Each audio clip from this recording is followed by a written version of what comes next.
আচ্ছা, আজকে আমরা গড় শিখব।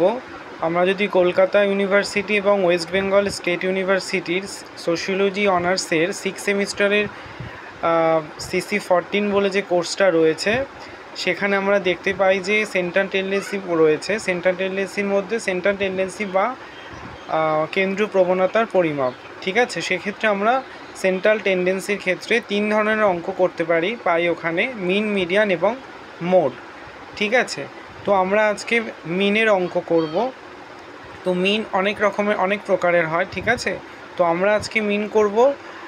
ফ্রিকোয়েন্সি ছাড়া যদি কোনো ডেটা দেয় তাহলে সেক্ষেত্রে আমরা মিন কিভাবে বের করব। মানে জাস্ট কিছু স্কোর দিয়ে দেবে, সেই স্কোরের ফ্রিকোয়েন্সি থাকবে না।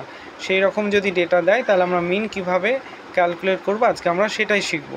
তো এটা অনার্সের সোশিওলজি 6 সেমিস্টারে যেমন আছে, সেরকমভাবে যারা এডুকেশনের ছাত্রছাত্রী আছে তাদেরও অনার্সের ক্ষেত্রেও এই সেন্ট্রাল টেন্ডেন্সির রয়েছে। এমনকি যারা এডুকেশন 4th সেমিস্টার পাসে পড়ে তাদেরও ক্ষেত্রেও এই মিন, মিডিয়ান, মোড করতে হয়, ঠিক আছে। তো চলো আমরা আজকে শুরু করি। মিন কিভাবে করব, যেখানে ফ্রিকোয়েন্সি ছাড়া থাকবে।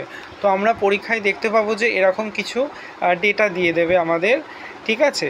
এটাকে আমরা কিভাবে মিন করব। তো আমরা প্রথমে ফর্মুলাটা লিখে নিয়েছি। দেখবে উইদাউট ফ্রিকোয়েন্সি যেখানে মিন করতে দেবে সেখানে ফর্মুলা হলো এক্স বার মানে আমরা গড়ও বাংলায় লিখতে পারি, গড় সমান সমান সামেশান এক্স বাই এন।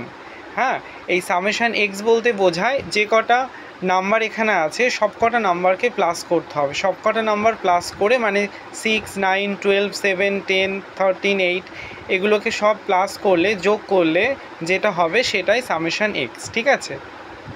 এবার আমাদের দেখতে হবে যে তাহলে আমরা এন কিভাবে পাবো। এখানে যে ফর্মুলাতে এন আছে, এন কিভাবে পাবো। তো আমাদের এখানে দেখতে হবে যে কটা নাম্বার আছে এখানে, ঠিক আছে। যে 6, 9 এরকম করে দেখবে কটা নাম্বার আছে। 1টা, 2টো, 3টে, 4টে, 5টা, 6টা, 7টা।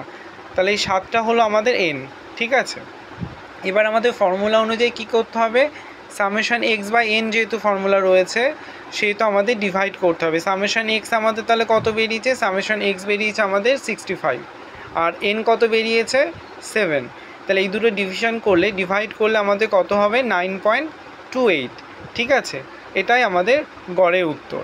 তো আমরা আজকে গড় উইদাউট ফ্রিকোয়েন্সি যেটা হয় সেটা শিখলাম, আর কালকে উইথ ফ্রিকোয়েন্সি থাকলে আমরা গড় কিভাবে করব সেটা কালকের ক্লাসে শিখব। তো আজকে এই গড়ে যদি কোথাও কারো কোনো সমস্যা হয় তাহলে অবশ্যই কমেন্ট করে জানিও, এবং ভিডিওটা যদি সবার ভালো লাগে তাহলে লাইক, শেয়ার এবং সাবস্ক্রাইব করে সাথে থেকো।